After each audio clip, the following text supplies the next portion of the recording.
Global mobility to me refers to the system and policies and people involved in moving employees across borders for work assignments or permanent relocations. It's about ensuring smooth transitions, addressing cultural, logistical, and legal challenges, and supporting individuals and their families during life-changing moves. And my take on what is global mobility for someone who has not had a lot of exposure to global mobility before is that in my understanding, what we're doing, what mobility is really about making international work. Now, today, modern workforce, modern companies, it's clear that mobility definitely is the backbone of any international business. And we're helping basically the companies to connect the talent with the opportunities that happen to be, across the border. So we do that. At the same time, of course, our mandate, interestingly, does include to help keeping the companies and the employees on the right side of the law. So that's an important part of our work. And interestingly enough, I've been with mobility for quite some time. So I've seen this, for me, a very historic shift where from primarily, let's say, compliance-driven function, we've evolved into this position today where I would say, are considered to be a truly strategic enabler for the business. This I haven't seen happening anywhere before since the beginning. So for me, definitely, it's a very precious historic moment that we all are living through. So I believe global mobility can ensure its relevance by aligning its strategies with the business objectives and as well as leveraging technology to enhance operational efficiency and also improve customer or employee experience. So global mobility in its traditional sense is a function that facilitates cross-border move covering compliance and relocation. I think with the times, global mobility now is really about making sure you have the right people at the right time, at the right role. So if you need to grow your business in one of the markets that you are focused on, how do you bring that talent over? What are the considerations that you have? That's essentially how global mobility can help you. So global mobility from the assignee's perspective can be a lot of things. I think initially it is a career opportunity. A lot of individuals take international assignments to expand their horizons, grow their careers, and have opportunities in different locations.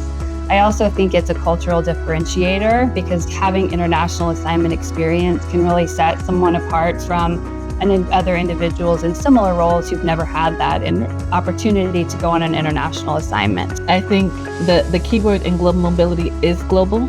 And I think as global mobility professionals, we all have to have some global knowledge ourselves.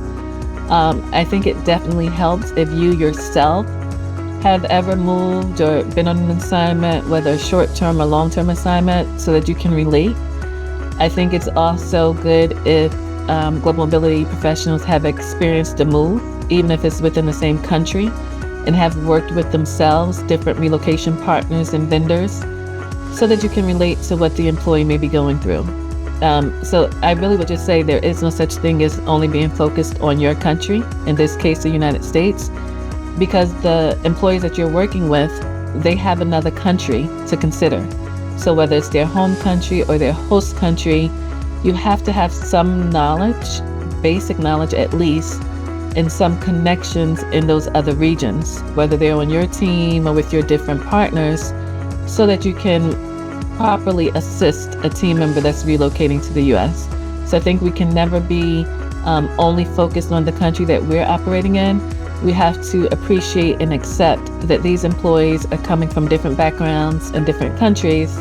And in addition to learning the United States, we also have to be mindful and empathetic to the background and the culture where they may be coming from in their home locations. To the business, global mobility is a critical function. We are a strategic partner to the business. We advise them on so many important strategic matters related to cost. We provide them with cost projections, We advise them on compliance matters related to relocation. We are a strategic partner that help them meet their goals and initiatives.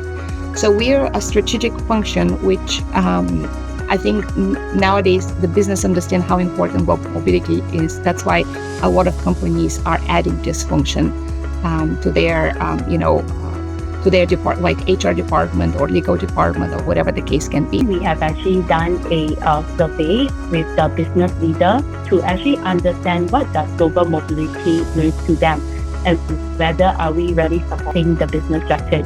So I would say that the survey that we received is very interesting because they are actually considering mobility as a critical function in supporting them to fill their talent gap, to support them to actually relocate team members for specific training or to support in various projects. And also right now, I would say that they are also using mobility in attracting and also retaining talent. Global mobility to the business, I'm afraid it's still seen more as a tool because of the operational side of the mobility. And we could definitely uplift it, let's say, the image of global mobility if we add more, better perspective that it's not only the operational side, but also, thinking together side. Let's just connect at the very start of any assignment or relocation side. I strongly encourage you to create a partnership alliance within your corporation. As a global mobility professional, you will naturally need to lean on a variety of groups to move anyone from point A to point B. Those internal partners will include talent acquisition, people operations, finance, travel, payroll, managers, business, etc. I like to create mobility monthly or quarterly training sessions or even catch-up times with individuals in these groups in order to allow me to listen to them and what they need.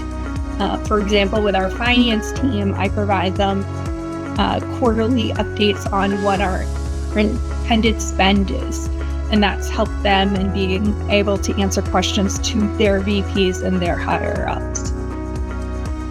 So in providing them the value, I think that keeps my seat at the